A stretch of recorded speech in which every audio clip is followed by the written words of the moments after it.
Tokyo is a city that never truly sleeps, yet it is also one of the safest places on earth. Crime exists, but violence, especially random, brutal violence, is rare.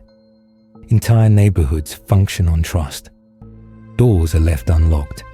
Children walk home alone. Families sleep without fear. That is why what happened in Setagaya on the final night of the year 2000 shook Japan to its core.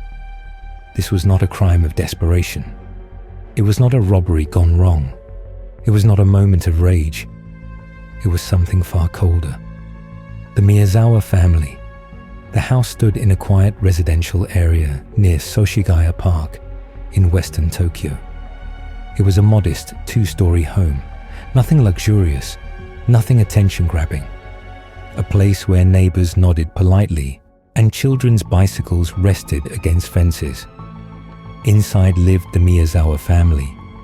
Mikio Miyazawa, 44 years old, worked for a British-owned company. He was intelligent, disciplined, and devoted to his family. He enjoyed reading, working on his computer, and living a structured, predictable life. His wife, Yasuko Miyazawa, 41, was warm, attentive, and deeply involved in her children's lives. Friends described her as gentle but protective, a mother who never missed details. Their daughter, Niina, was 8 years old, curious, cheerful, and full of energy. She loved school, drawing, and spending time outdoors. Their son, Ray, was just 6, quiet, observant, and deeply attached to his parents. He followed his sister everywhere. They were not wealthy. They were not isolated. They had no known enemies. They were an ordinary family living an ordinary life, which makes what happened next unbearable. December 30th, 2000. The day before New Year's Eve passed uneventfully. Mikio spent time on his computer, browsing the internet and sending emails. Yasuko prepared meals and cleaned the house. The children played, laughed, and eventually went to bed. Nothing about the day stood out.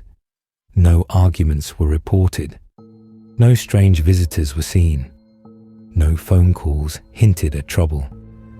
That night, the family went to sleep, as thousands of others across Tokyo did, expecting to wake up to a new year. They never did. The house. The Miyazawa home had a peculiar layout. Behind it ran a small staircase leading up from a public park. The second floor had a bathroom and bedrooms. The first floor held the living room and kitchen. This design would later become critically important, because the killer did not need to force entry. He had access. The first attack investigators believe the attack began shortly after 11:30 p.m. The killer entered the home quietly. There were no signs of forced entry, no broken locks, no shattered windows. This suggests familiarity or bold confidence. Mikio Miyazawa was attacked first. He fought back. This wasn't a silent killing. It was violent and desperate. Blood was found on walls, furniture, and floors. Mikio attempted to defend himself, grabbing at the attacker, struggling with everything he had. He lost. He was stabbed repeatedly. But the killer was injured too, and this injury would become one of the most haunting details of the case. The upstairs after killing Mikio, the attacker did something chilling. He didn't flee. He went upstairs. Nina and Ray were asleep. What happened in those rooms remains one of the darkest chapters in Japanese criminal history. The children were killed in their beds. Yasuko was last. Evidence suggests she ran upstairs after realizing something was wrong, only to encounter the same fate as her family. 4 lives ended. 1 attacker remained. And then, he stayed. This is where the case stops resembling any normal crime. Instead of escaping, the killer stayed inside the house for hours. He used the family's bathroom. He ate food from the refrigerator. He opened ice cream and snacks. He drank tea. sat down. He used Mikyo's computer. He browsed the internet. He left trash behind. He left fingerprints. He left footprints. He left DNA. He behaved as if the house belonged to him, as if nothing had happened. The morning that never came. On the morning of December 31st, relatives became concerned. Phone calls went unanswered. Messages weren't returned. By evening, fear set in. A relative went to the house. The front door was unlocked. Inside, silence. And then, horror. Police were called immediately. What they walked into would haunt them for the rest of their careers. The crime scene blood was everywhere. Not chaotic, but deliberate. It was clear the killer had moved freely through the home. There was no attempt to clean the scene, no urgency, no panic. The family had been killed hours earlier, and the killer had stayed long after. This wasn't just murder, this was occupation. The evidence that should have solved everything. The Setagaya crime scene was overflowing with evidence. Blood from the killer himself. Fingerprints, footprints, clothing left behind DNA on multiple surfaces. In most cases, this would lead to a quick arrest, but not this one. Despite the overwhelming evidence, no suspect was ever caught. A case that changed trade. Japan news of the murders spread rapidly. Japan was shaken. How could someone kill an entire family and then calmly remain inside their home? How could so much evidence lead nowhere? How could the killer vanish into a city of millions? And most terrifying of all, if this could happen here, it could happen anywhere. This was not a crime of impulse. It was not chaos. It was controlled, patient, intimate. And whoever did this walked away into the night never identified, never caught, never explained. The quiet residential streets of Setagaya had gone to bed, unaware of the horror unfolding at the Miyazawa household. Inside, the house was warm, lit by soft lights and the hum of a winter evening. For the family, it was an ordinary night, until it became anything but. The entry investigators later determined that the killer did not force entry. No broken locks, no smashed windows. Nothing had been disturbed outside. This suggested two possibilities. One, the killer had a key, either stolen or copied. Two, the killer entered through negligence. Perhaps the front door was unlocked. Whatever the case, the intruder moved with confidence, entering the home silently, almost as if it belonged to him. The first victim, Mikyo Miyazawa. Mikyo, the father, was the first to encounter the intruder. Evidence shows he fought back. Blood spattered the walls and furniture. Items were knocked over during the struggle. But the chaos was contained, not random. The killer was armed, likely a knife, and targeted Mikyo swiftly. Multiple wounds were consistent with deliberate, controlled strikes, not panicked or accidental movements. Even in the fight, the killer was unafraid. This was not an impulsive act. Yasuko Miyazawa's fate. The mother, Yasuko, was attacked shortly after. Evidence indicates she attempted to flee upstairs, likely alerted by the struggle below.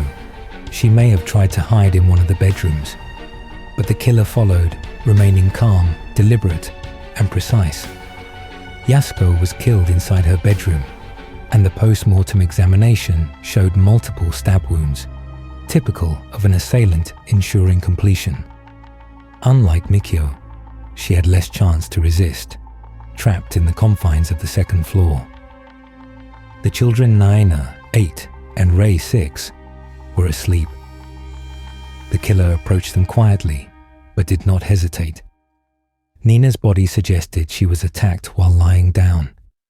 Rei was found in his bed, showing similar fatal injuries.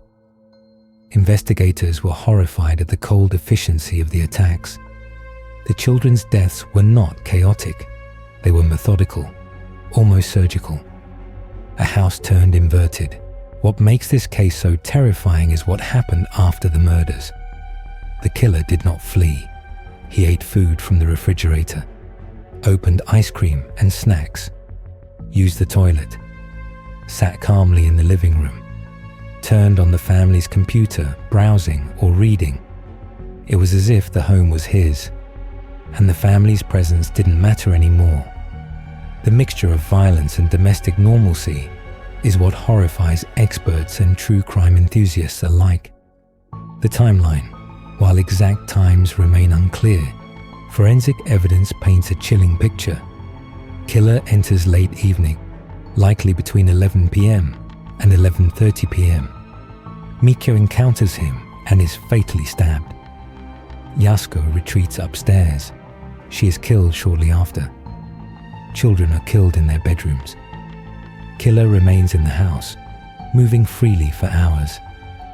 The methodical calmness after committing murder is almost unheard of in domestic homicide cases. Evidence left behind. Despite the killer staying in the house for hours, no fingerprints from outside the family were immediately matched. DNA was left behind, but initial technology could not identify the source. Footprints and trash indicated movement around the home post-mortem. This left investigators with a horrifying realization. This person didn't just kill them. He lived among them after. The idea that someone could commit such violence, then calmly eat, relax and use the facilities is what sets this case apart from virtually all other domestic murders in history. The horror of proximity. For investigators, one detail stands out. The killer could have been caught. Neighbors had seen shadows and heard faint sounds, but nothing alarming enough to call the police. The house was in a populated area. The streets were accessible. And yet, the killer remained undetected for hours in plain sight. This proximity, murder followed by domestic normalcy, amplifies the terror. It's not just that 4 lives were taken. It's that someone exercised total control over a family, their home, and the aftermath, and vanished without trace. What makes the Setagaya family murders uniquely terrifying is not just the violence. It is what happened after the murders. Most homicides end when the killer flees. Not this one. Inside the Miyazawa home, the perpetrator stayed. He moved freely through the spaces where blood and bodies had recently lain. The ordinary became horrifying. The familiar became alien. Using the home as his own, investigators determined the killer spent hours in the home after the murders. His behavior was deliberate. Refrigerator and pantry. He ate snacks, including ice cream and other food that belonged to the family. Kitchen utensils and appliances. He handled them casually, leaving no fingerprints behind except on the surfaces he used. Bathroom. The killer used the toilet, washed hands, and otherwise carried out normal hygiene. Living room and computer. He sat, possibly browsing the internet or reading, leaving personal traces and DNA. This combination of murder and post-crime domestic normalcy is virtually unheard of. It suggests a psychological state of detached control, or someone operating without remorse, fully aware of what had occurred. Evidence of deliberate calm crime scene photographs and forensic analysis reveal chilling details. Blood spatters show no evidence of additional struggle after the initial killings. Objects were left upright and undisturbed, except where the initial attack occurred. Footprints show careful movement, not the frantic steps typical of a panicked intruder. Trash was discarded systematically. It was almost as if the killer was performing a daily routine in the home of murder. Why this behavior confounded investigators. Typically, killers leave the scene quickly. Here, the longer the perpetrator stayed, the more evidence he left behind. DNA traces could have been a golden lead. yet they yielded no results at the time. Fingerprints were collected, but identification proved impossible. The methodical post-murder actions were bizarre enough to suggest psychopathy or extreme planning. Investigators were left with an unshakable sense. This wasn't a random crime. It was controlled chaos. Psychological implications. Criminologists studying the case later proposed several possibilities. Predatory psychopath. The killer was calm, organized, and without empathy. He could commit murder, remain in the space afterward, and act naturally. Familiarity with the house. He may have known the family personally, making it easier to navigate the home without fear. Detached sadism. The combination of murder and domestic normalcy could indicate a killer who derived satisfaction from prolonged presence among the dead. Whatever the case, it leaves an unsettling question. How could a human mind operate this way, unshaken by the horror it caused? The DNA clues, decades later, advanced testing confirmed. DNA of the killer existed at multiple points in the house. Blood from the family and bodily fluids from the intruder were carefully preserved. Despite these advances, the identity remains unknown. This implies either the killer was highly careful in life, leaving no prior records, or he came from outside the country, leaving virtually no trace in domestic databases. The realization that someone could commit such an intimate atrocity and vanish into Tokyo's massive population is deeply chilling. The horror intensifies. Imagine. The killer moves through rooms of devastation, eats, drinks, and uses the family's home. No fear, no hurry, no remorse. 4 lives ended. The perpetrator lingered. Evidence accumulated like breadcrumbs, yet no arrest, no suspect, no answers. For investigators, this behavior made the case psychologically disorienting. It wasn't just a murder. It was a study in human control and indifference. The morning after the discovery of the Miyazawa family, the streets of Setagaya became a scene of disbelief and horror. Neighbors had lived next door for years and never imagined such a violent crime could unfold so close to home. Police arrived quickly, sealing the house and beginning one of the most thorough domestic homicide investigations in Japan's history. The crime scene. Investigators faced a scene that was both horrifying and perplexing. Bodies found in bedrooms and living spaces, the children still in their beds.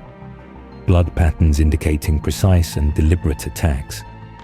Signs that the killer had stayed post-murder, using the bathroom, eating, and leaving DNA. Every detail pointed to a killer who was meticulous, yet brazen. Someone unafraid of being discovered. DNA and forensics. The forensic team immediately collected DNA evidence. Samples included biological material from the killer left on surfaces, trash, and food packaging. Blood mixed with DNA from the victims, fingerprints and footprints at the time. Identification was impossible. Japan's DNA databases were limited, and the killer had no known criminal record. Years later, modern technology allowed partial genetic analysis, confirming a single unidentified male perpetrator. Despite this, no match was ever found, leaving the identity of the killer unknown. Investigative leads, police considered several possibilities. Acquaintance theory. The killer may have known the family personally. Their ease of movement inside the house supported this theory. Random intruder theory. A stranger might have selected the house arbitrarily, but the lack of theft and the deliberate post-murder behavior made this less plausible. Foreign connection. Some DNA analysis suggested potential foreign origin, though inconclusive. This fueled theories that the killer was transitory and left Japan after the crime. Despite these lines of inquiry, police were unable to identify a suspect. Leads went cold. Witness statements were minimal. No cameras in the neighborhood captured anything. Failed suspects. Over the years, investigators focused on dozens of potential suspects, people connected to the family's work, friends, and acquaintances, individuals with prior violent behavior in Tokyo men, who might have had obsessive tendencies. Every lead ended without charges. The perpetrator had covered his tracks effectively. The combination of boldness, patience, and careful movement made him nearly impossible to catch. Public reaction and pressure. The case drew national attention. Newspapers described it as the most shocking domestic murder in recent Japanese history. Yet public scrutiny yielded little.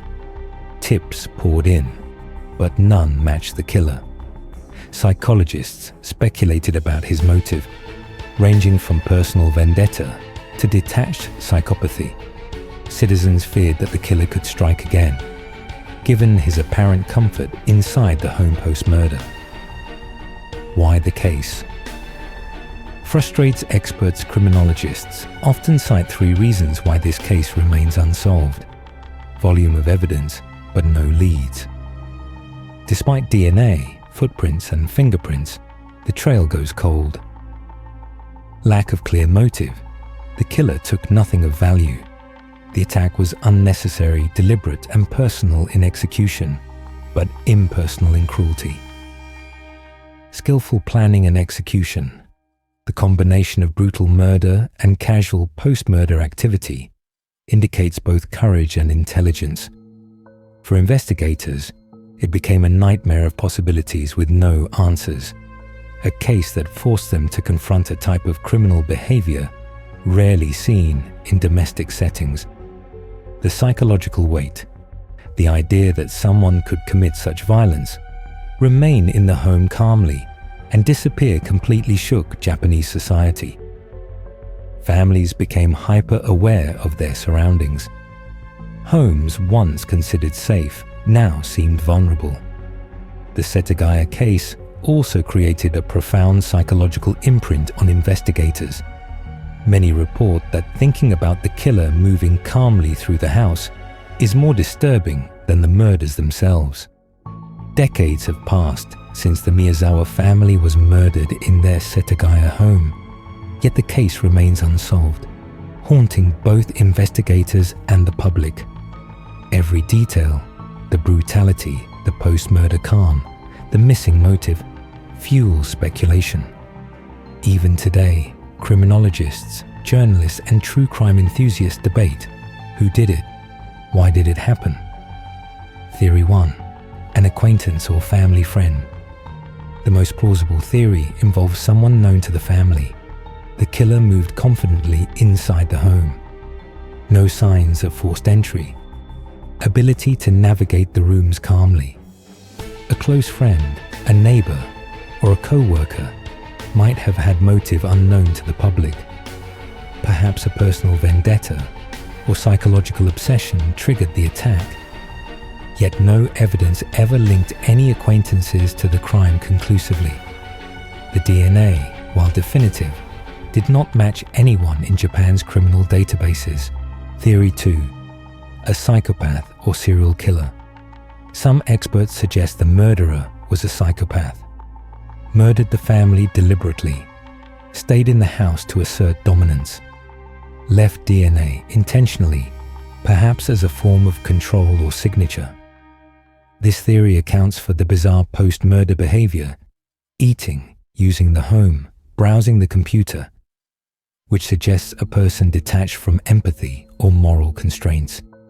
It also implies the killer could strike again, though no linked crimes were found. Theory 3. A foreign intruder analysis of the DNA left open the possibility of foreign origin. Some investigators hypothesize the killer might have been passing through Japan. This could explain the absence of matches in local criminal databases. Tokyo's dense urban environment could allow a skilled outsider to disappear quickly. However, this theory lacks concrete evidence and is speculative at best. Theory 4. Targeted domestic crime gone wrong. Another theory posits a targeted crime that escalated unexpectedly. The killer intended to rob or intimidate the family. Something triggered violence beyond expectation. Remaining in the house might have been accidental or driven by curiosity. This theory struggles to explain the calm, deliberate post-murder behavior, which seems almost ritualistic rather than accidental.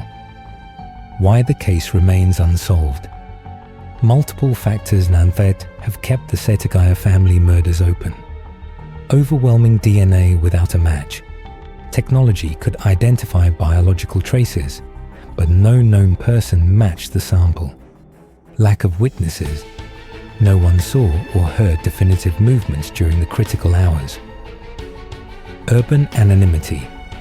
Tokyo's size allowed the killer to vanish without trace. Complex psychological profile. The perpetrator's behavior was highly unusual, combining extreme violence and domestic normalcy, leaving investigators struggling to predict or profile them. The lingering horror. What haunts people most about this case isn't just that 4 lives were taken. It's how the killer treated the home as if it belonged to him. Eating the family's food, using the computer, remaining calm while surrounded by bodies.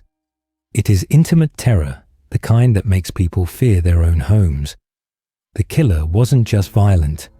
He was invasive, methodical, and utterly indifferent. Cultural and psychological impact. The case has left a lasting mark. Japanese citizens became hyper-vigilant about home security. True crime communities worldwide reference this murder as an example of post-murder audacity. For psychologists, it's a textbook case of organized, remorseless criminal behavior in a domestic setting. Even today, discussions continue. Could the killer still be alive? Could he strike again? Or has he simply blended into the vast population of Tokyo, leaving behind nothing but DNA and a memory of horror? Conclusion. The Setagaya family murders remain one of the most disturbing unsolved crimes in modern history. 4 innocent lives were brutally taken. The killer stayed in the home afterward, behaving casually. Evidence exists, but no identity has ever been discovered. The case continues to baffle experts and terrify those who study it. It is a story of control, detachment, and the ultimate invasion of domestic safety. And above all, it serves as a chilling reminder. Sometimes, the greatest horror isn't that someone dies, it's that someone can take everything and leave you wondering how, why, and if they'll ever be caught for being.